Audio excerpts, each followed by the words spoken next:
Hey guys, a little update before I sleep. I have finished the book which I was reading before, The Nazi Doctors by Robert J. Lifton.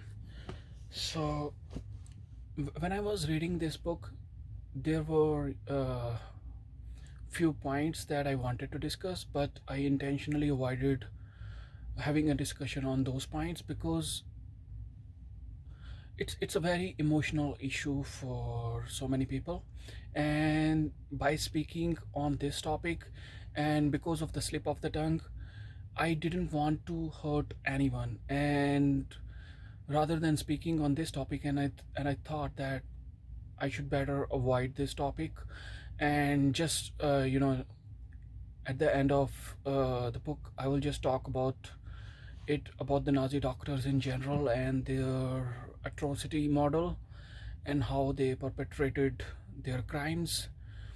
So, one interesting element of this book that I really liked is the psychological element. So, the author has stressed a lot on the psychological importance of the mechanisms followed by the Nazi doctors.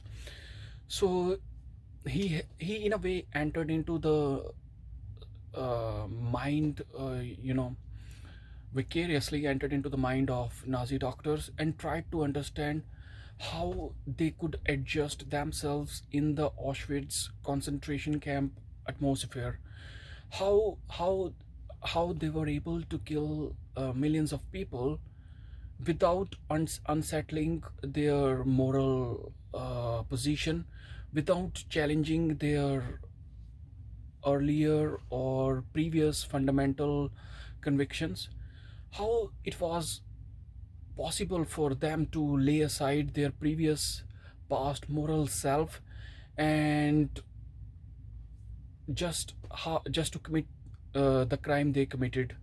So from that perspective, from that psychological angle, I really liked reading this book, and it was the psychology part was too deep.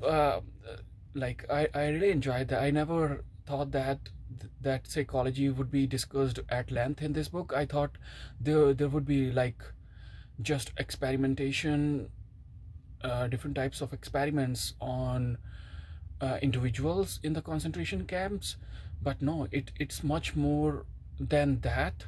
And I would say that if you pick this book up, first of all, you will understand the basic ideology of Nazi philosophy.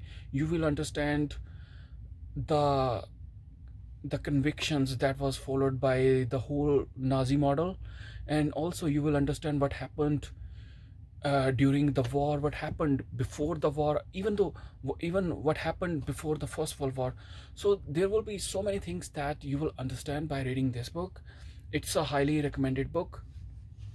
I wanted to read this book for so long, truly speaking, and you will not believe that I bought this book, a paperback edition, when I was in India, but I never could read that book there because of some reasons.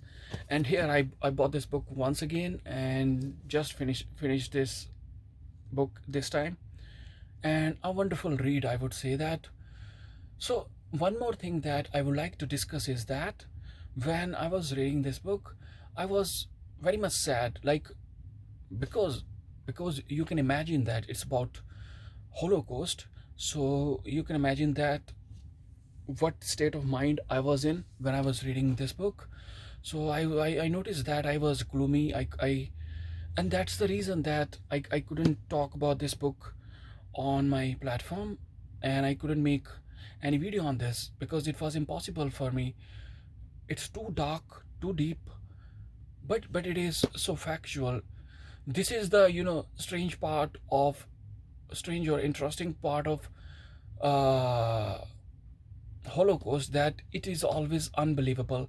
It is always so difficult to believe that it has happened, but in reality it has happened. There is no denying that, but it will always remain a very unbelievable fact for me, at least, because how could they do it? It is so impossible.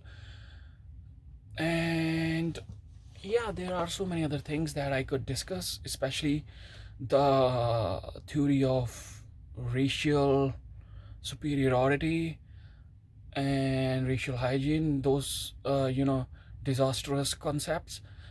This is the reason that I didn't discuss much about this book, because I just want to absorb those ideas, and I just want to understand that. I just don't want to talk about those ideas because they are just trash. But it's important for you to understand that this thing has happened, and if you are not proactive, if you are not aware, it could happen again, because these are the impulses that are always present in every human being, and it is just the matter of venting how one reacts. So it's always important to be aware of such facts which are of so hideous nature, but it's good to have some understanding. So I believe that's all that I wanted to discuss in this video, and I will be back soon and we will talk about some other things.